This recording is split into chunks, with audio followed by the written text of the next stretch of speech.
বান্দারা, তোমরা জানো কি রাইয়ান দরজাটা কি, সেটা কেমন দেখা যায়, কোথায় তার অবস্থান? শুনে রাখো, আল্লাহ পাকের পিয়ারা রোজাদার বান্দারা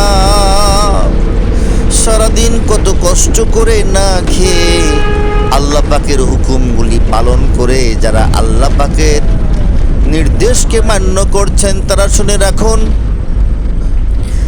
রাসূল পাক সাল্লাল্লাহু আলাইহি ওয়াসাল্লাম বলেন, যারা রোজা রাখবে আল্লাহ পাকে ভয় করে, খুশি করে, আল্লাহ পাকের হুকুম পালন করবে, রোজা রাখবে, আল্লাহ পাক খুশি হয়ে হাসরের ময়দানে রাইয়ান নামক দরজা দিয়ে তাদেরকে জান্নাতে প্রবেশ করাবেন।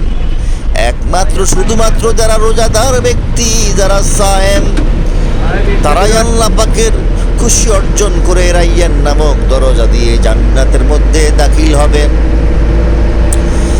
বান্দা বান্দিরা জান্নাতের নাজ নেওয়াত দেখে অবাক হয়ে যাবে, তারা কাঁদবে আর কাঁদবে, আল্লাহ পাক এত পুরস্কার রেখেছেন আমাদের জন্য, আরো যদি আমল করে আসতাম আরো বড় বড় পুরস্কার পেতাম। তারা আফসোস করবে, আল্লাহ পাক রাজি হয়ে যাবে।